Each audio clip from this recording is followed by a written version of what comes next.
ஓம்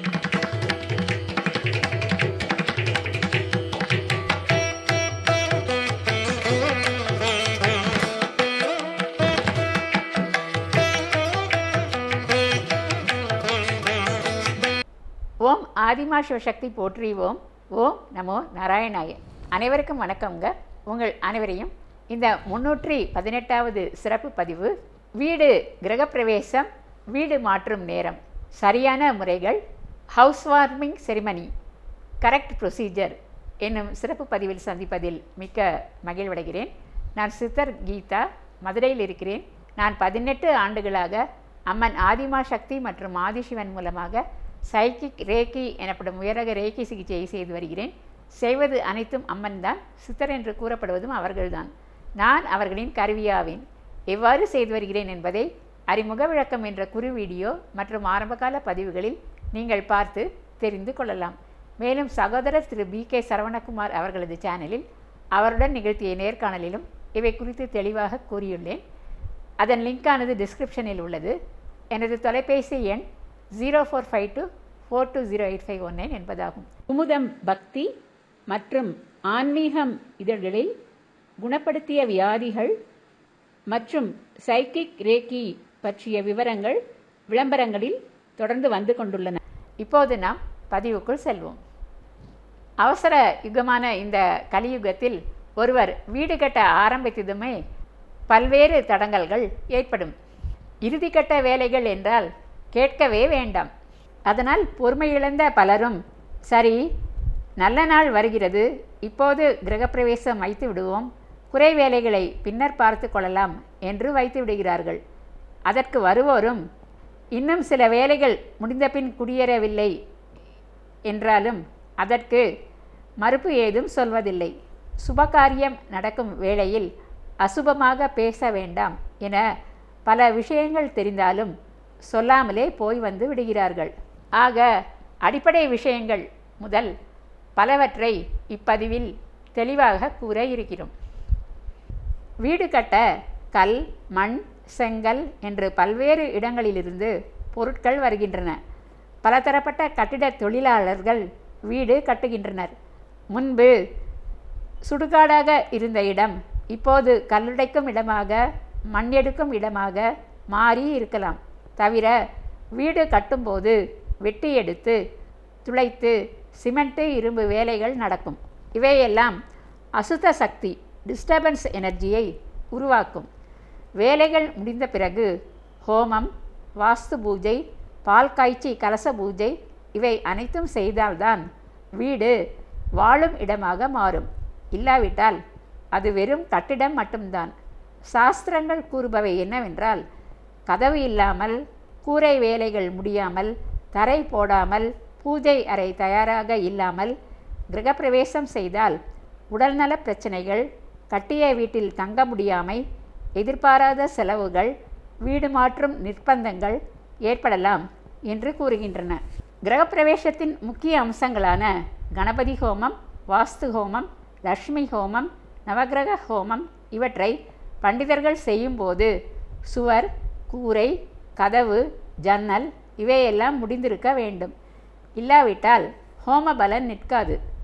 சாஸ்திரங்கள் வீடு கட்டும்போது வாஸ்து புருஷன் அசைவில் இருப்பார், வேலை முடிந்த பிறகுதான் அவர் அதில் நிலை பெறுவார் என்று கூறுகின்றன. இன்னொரு முக்கியமான ஆன்மீக ரகசியம் என்னவென்றால், வீடு முடிந்த பிறகுதான் அதில் பிராணசக்தி, அதாவது உயிர் சக்தி வர முடியும் என்பதாகும். அதற்காகத்தான் பால் காய்ச்சி ஹோமங்கள் செய்து மந்திரங்கள் உச்சரித்து வீட்டை கோவில் போல் மெருகேற்றுகின்றார்கள், சக்தியை நிலைநிறுத்துகிறார்கள். ஆகவேதான் லக்ஷ்மி குடிபுக மாடு, கன்று முதலில் வரவழைக்கும் வழக்கம் உள்ளது.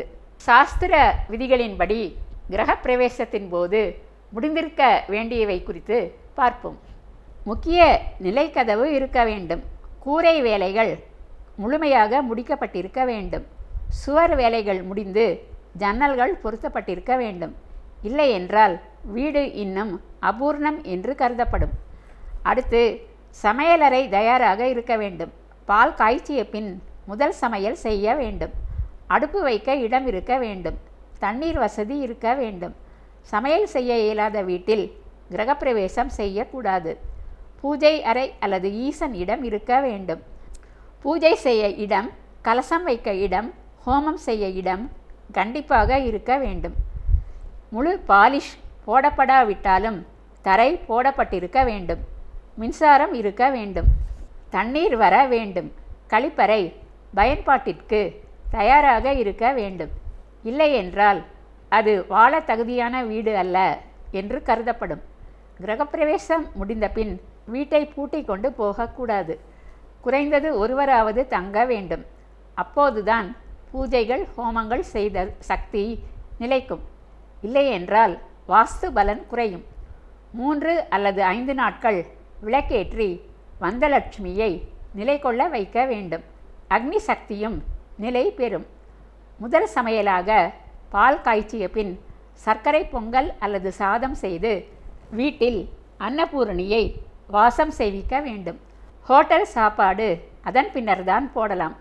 முதல் நாட்களில் சண்டைகள், அழுகை, கோபம், கெட்ட வார்த்தைகள் பேசுவது தகாது. அது வீட்டில் அசுத்த அதிர்வினை உருவாக்கும். நேர்மறை அதிர்வுகளுக்கு, அதாவது பாசிட்டிவ் வைப்ரேஷன் வர அமைதி, சந்தோஷம், இறுக்கமற்ற சூழ்நிலைகள் உதவும். வீட்டில் குடிபுகுந்த பின் காலை மாலை விளக்கேற்றுதல் அவசியம். குறிப்பாக மாலை விளக்கு மிக முக்கியம். விளக்கு இருக்கும் இடத்தில் அன்னை மகாலட்சுமி இருப்பார்கள். இருளடைய விட்டால் தரித்திரமே நிலை பெறும். அடுத்து சுத்தமான இடத்தில்தான் அன்னை லட்சுமி இருப்பார்கள் என்பதால் காலை வாசலில் தண்ணீர் தெளித்து கோலம் போட வேண்டும். குப்பைகள் சேரவிடக்கூடாது. இப்போது எல்லாம் வீட்டில் சமையல் செய்வது என்பதே அரிதாகிவிட்டது. ஹோட்டல்களில் அமரக்கூட இடம் இல்லாமல் காத்திருக்கும் நிலை ஏற்பட்டுள்ளது. காரணம், பெண்கள் சமையல் செய்வதை வெறுப்பது அல்லது செய்ய சோம்பல் படுவது. வேலைக்கு ஆள் வைத்து சமைத்தால் அவர்கள் மனநிலைப்படி கோபம், வெறுப்பு, பகை, காழ்ப்புணர்ச்சி என எதிர்மறை எண்ணங்கள் அவர்கள் செய்யும் சமையலில் இருக்கும். அதை உண்பவர்களுக்கும் அசுத்த எண்ணங்களை உருவாக்கும். அசைவ உணவு உண்பவர்கள் வீட்டில் அந்த வாயில்லா ஜீவன்களை வதைத்து அவை அச்சம், வெறுப்பு, பயம் இவற்றுடன் மரணித்ததால் ஏற்பட்ட உபாதைகளின் தாக்கம் அதிகம் இருக்கும். அதுவே பல சண்டைகள், பிரச்சனைகள், உடல்நலக் குறைவுகள் அடிக்கடி நடக்க காரணமாக அமையும். கிரகப்பிரவேசம் முடிந்த பிறகு அன்னதானம், பசுக்களுக்கு உணவு, ஏழைகளுக்கு உணவு, உடைதானம், கோவிலுக்கு காணிக்கை போன்றவை செலுத்துவது நல்ல அதிர்வுகளை வரவழைக்கும். நல்ல நாள், நல்ல லக்னம் என்று பார்த்து கிரகப்பிரவேசம் செய்ய வேண்டும். முதலில் வீடு கட்ட நிலம் வாங்கும்போது பூமி சக்தி, வாஸ்து சாஸ்திரம் பார்த்து வாங்க வேண்டும். எல்லா நிலமும் ஒரே மாதிரி இருக்காது. சில இடங்களில் நல்ல அதிர்வுகள் இருக்கும். அந்த இடத்தில் வீடு கட்டினால் குடும்பத்தில் வசதிகள் பெருகி நல்ல வளர்ச்சி இருக்கும். அதனால்தான் முன்பு மண் பார்த்து, திசை பார்த்து, வாஸ்து பார்த்து வீடு கட்டுவார்கள். பூமி பூஜை நடக்கும் நிலம் முன்பு நல்ல மனிதர்கள் வாழ்ந்த பகுதி, கோவில்களுக்கு அருகே உள்ள பகுதியாக இருப்பது சிறப்பு. இப்போது நிலம் வாங்கி வீடு கட்ட வசதியற்றவர்களே பெரும்பாலோர் உள்ளனர். அவர்கள் அடுக்குமாடி குடியிருப்புகளில் வீடு வாங்குகிறார்கள் அல்லது வீடு மாற்றி குடியேறுகிறார்கள். இவர்கள் பழைய ஃப்ளாட், அதாவது ஒற்றை குடியிருப்பு வாங்குபவர்களாக இருந்தாலும் சரி, குடி புகுபவர்களாக இருந்தாலும் சரி, சில நியமங்களை கட்டாயம் கடைபிடித்தே வாங்க அல்லது வாடகைக்கு என்று செல்ல வேண்டும். புதிதாக கட்டப்பெற்று வாங்க பெற்றது என்றால் இடம் வாங்கி செய்யப்பட்ட முன்கூறப்பட்ட அனைத்துமே அதற்கு பொருந்தும். ஆனால் கைமாறி வாங்கப்படும் அல்லது மற்றவர் வீடு காலி செய்த பின் செல்லும் இடம் என்றால் அங்கும் முதலில் அவர்கள் வாழ்ந்த இடத்தில் உள்ள எதிர்மறை அதிர்வுகளை அகற்ற முன்கூறிய ஹோமங்கள் கட்டாயம் செய்யப்பட வேண்டும். ஆனால் அதற்கு முன்னால் அந்த குடியிருப்பு வீடு செல்வதற்கு முன்னர் இவற்றை சரிபார்ப்பது மிகவும் அவசியம். அங்கு அதற்கு முன்னர் குடியிருந்தவர்களில் யாராவது தூக்கு போட்டு விஷம் அருந்தி தற்கொலை செய்து கொண்டுள்ளார்களா அல்லது கொலை, கொள்ளை போன்ற தீய சம்பவங்கள் ஏதும் நிகழ்ந்துள்ளனவா என்பதை நன்கு ஆராய வேண்டும். ஏனென்றால் அவ்வாறு துர்மரணம் அடைந்தவரது ஆவி குறிக்கப்பட்ட வாழ்நாள் காலம் வரை அங்கேயே இருக்கக்கூடும். அது புதிதாக வருபவர்களையும் அவ்வாறே செய்ய தூண்டும். மகான் அகத்தியர் தனது ஜீவனாடியில் எவ்வாறு நீண்ட நாள் ஓர் வீட்டில் வாடகைக்கு இருந்த ஒருவன் நீதிமன்றத்தில் காலி பண்ண சொல்லியதால் வெறுப்புற்று, இந்த வீட்டுக்கு இனி யார் வந்தாலும் நன்றாக இருக்கக்கூடாது என்று ஒரு பில்லி சூனிய ஏவல் தகடை ஒரு தரையிலுள்ள கல்லை பெயர்த்து 2 அடி ஆழத்தில் புதைத்து வைத்திருந்திருக்கிறான். புதிதாக குடிவந்து அந்த அறையில் அன்று தொட்டிலில் படுத்துறங்கிய ஒருவரின் 2 வயது குழந்தை குடியேறிய மறுநாளே இறந்துவிட்டது என்பது குறித்து கூறியிருக்கிறார். பின்னர் ஜீவனாடி மூலம் அதனை நீக்கும் வகையறிந்து கேட்டவர் நீக்கினார். கணபதி ஹோமம் போன்ற ஹோமங்கள் செய்துவிட்டு முறைப்படி குடிவந்திருந்தால் அந்த மந்திரத்தகடு செயலற்று போயிருக்கும் என்கிறார் மகான் அகத்தியர். அதை செய்யாமல் வந்ததால்தான் இந்த குழந்தைக்கு இந்த கதி நேர்ந்தது. வருந்த வேண்டாம். 3 ஆண்டுகள் கழித்து மீண்டும் அந்த குழந்தையே மகனாக மீண்டும் பிறப்பான் என்று அவர் கூறியவை தெய்வ திரு ஹனுமத்தாசன் ஐயா அவர்கள் எழுதி புத்தகமாக வெளிவந்த நாடி சொல்லும் கதைகளில் இடம் பெற்றிருந்தது. ஆகவே பல விஷயங்களை வீடு மாற்றும் சமயம் ஆராய்வது நல்லது என்பதை நம்மால் உணர முடிகிறது.